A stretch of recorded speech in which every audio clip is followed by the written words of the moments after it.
कोकण किनाऱ्यालगत एक हिरवागार भाग आहे. डोंगर, दऱ्या, समुद्राची झुळूक, नारळाच्या बागा, सुपारीच्या ओल्या झाडांचा सुगंध. अशा निसर्गरम्य वातावरणात एक छोटंसं गाव वसलं होतं, गडवली. बाहेरून आलं की गाव जणू शांत, निरागस, साधं, निष्कलंक वाटायचं. पण म्हणतात ना, प्रत्येक गावाला आपली एखादी काळी कहाणी असतेच, जिचा उल्लेख गावकरी सहजासहजी करत नाहीत. ही कथा त्या गडवली गावात घडलेली आहे. त्या गावात राहत होते रामचंद्र काळे. वय 66. साधा, कष्टाळू, गावात कुणाशी संवाद न करणारा. त्याची बायको कमलाबाई, वय 61. दोघांचा संसार छोटासा, पण त्यात समाधान होतं. मुलगी लग्न करून माहेर सोडून गेली होती. म्हातारपणी एकमेकांचा आधार घेऊन हे जोडपं दिवस काढत होतं. सकाळी रामचंद्र शेतात जायचा, हातात कुळव, अंगावर घाम आणि पायात जुनी चप्पल. संध्याकाळी शेतातून परतताना एखादा मुठभर उडीद, चणे किंवा शेजाऱ्याने दिलेली भाज्यांची जुडी, एवढ्याशा साध्या गोष्टीत तो खुश व्हायचा. कमलाबाई गावातल्या छोट्याशा दुकानावर बसायची. साबण, बिस्किट, तिखट, मीठ अशा किरकोळ वस्तू विकायची. गावकऱ्यांना ती कमला मावशी म्हणून ओळखीची होती. बोलकी, हसतमुख, पण कधीकधी तिच्या डोळ्यात एक वेगळीच चमक दिसायची. जणू आत कुठेतरी अपूर्ण राहिलेली इच्छा, जी वय असूनही शांत झाली नव्हती. याच गावात रमेश नावाचा 35 वर्षाचा तरुण होता. कामधंद्याने काही फार स्थिर नव्हता. कधी शेतमजुरी, कधी मासेमारी, तर कधी बिनाकामाचा गावात फेरफटका. पण त्याचा देखणा चेहरा, उंच बांधा आणि लोकांना पटवून घेण्याची कला, यामुळे तो गावात लोकप्रिय होता. विशेषतः महिलांना त्याच्याशी बोलायला आवडायचं. दुकानावर छोट्या छोट्या गोष्टी घ्यायला रमेश रोजच जायला लागला. सुरुवातीला, मावशी मीठ आहे का, मावशी 2 बिस्किटाचे पुडे द्या, इतकं साधं बोलणं असायचं. पण हळूहळू त्या बोलण्यात गोडवा यायला लागला. कमलाबाईलाही त्याच्या नजरेतील आकर्षण समजू लागलं. वयाचं बंधन विसरून ती रमेशच्या बोलण्यात गुंतत गेली. रामचंद्र दिवसभर शेतात असायचा. त्याला घरी काहीच कल्पना नव्हती. एक दिवस दुपारी गावात शांतता होती. उन्हाने अंग भाजत होतं.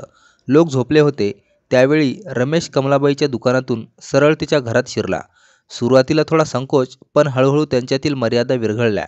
ते दिवसेंदिवस जवळ येऊ लागले. काही महिन्यांपर्यंत हे सगळं लपून छपून सुरू होतं, पण बदल लपून राहत नाही. कमलाबाईचं वागणं बदलायला लागलं. पूर्वी नवऱ्याशी हसून खेळून बोलणारी बायको आता सतत चिडचिड करू लागली. शेतात दमून आलेल्या रामचंद्रला ती उलटसुलट बोलू लागली. त्याच्या मनात शंकेची बीज पडली.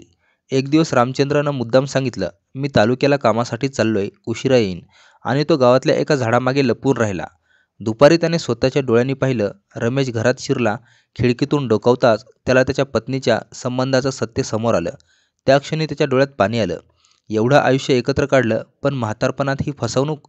रागाने पेटून उठलेला रामचंद्र घरात घुसला. हातातला दांडा उचलून त्याने रमेशवर धावा केला.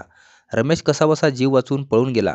पण त्या घटनेनंतर घरातल्या वातावरणात आणखी भांडण वाढली. कमलाबाई आणि रमेश दोघे आता त्रस्त झाले होते. त्यांना वाटू लागलं, हा जोवर म्हातारा जिवंत आहे तोवर आपला संबंध टिकणार नाही. आपल्याला कायमचं मिळून राहायचं असेल तर त्याला संपवावंच लागेल. प्लॅन तयार झाला. 26 एप्रिलची रात्र. गाव शांत होतं. शेतातून दमून आलेला रामचंद्र जेवून गादीवर निजला. त्या रात्री रमेश सावलीतून दबकत आला. घराचं दार आतून कमलाबाईनं उघडलं. अचानक घरात रमेश दिसल्याचं रामचंद्र दचकला. पण लगेचच तो उठला आणि म्हणाला, आज मी तुला जिवंत सोडणार नाही. दोघात झटापट सुरू झाली. रामचंद्र जरी म्हातारा असला तरी ताकदवान होता. रमेशने त्याला रोखलं, पण इतक्यात कमलाबाईनं काठी उचलून आपल्याच नवऱ्याच्या डोक्यावर जोरदार वार केला. रक्त उडालं आणि 66 वर्षाचा तो वृद्ध क्षणात जमिनीवर कोसळला. त्याच्या श्वासाचा आवाज थांबला. त्या क्षणी रमेश आणि कमलाबाईने एकमेकांकडे पाहिलं. त्यांच्या डोळ्यात भीती आणि थोडं समाधान दोन्ही होतं. त्यांनी विचार केला, आता आपला मार्ग मोकळा झाला. पण गुन्हा कायमचा लपून राहत नाही. कमलाबाईने नाटक सुरू केलं. ती मोठ्याने ओरडली, अरे बापा, कुणीतरी माझ्या नवऱ्याला मारले. गावकरी धावत आले. त्यांनी पाहिलं, रामचंद्र रक्ताच्या थारोळ्यात पडला होता. अरे, रामाचं कोणाशी तरी भांडण नव्हतं, मग त्याला कोण मारेल? सगळ्यांना प्रश्न पडला. पोलीस आले. डॉग स्क्वॉड बोलवण्यात आलं. कुत्र्याने घटनास्थळावरून वास घेतला आणि थेट कमलाबाई भोवती गिरक्या मारू लागला. मग तो रमेशच्या घरी धावला आणि तिथे थांबला. पोलिसांनी दोघांनाही चौकशीसाठी पकडलं. काही तासांनी सत्य बाहेर आलं. चौकशीत दोघांनी कबुली दिली की त्यांनी मिळून म्हाताऱ्या रामचंद्रचा खून केला.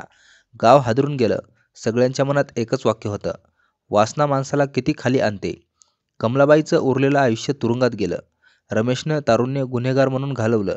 गावकरी अजूनही म्हणतात, गडवली गावातल्या त्या रात्रीनं दाखवून दिलं की चुकीचा मार्ग निवडला की शेवट नेहमीच भयंकर होतो. धन्यवाद.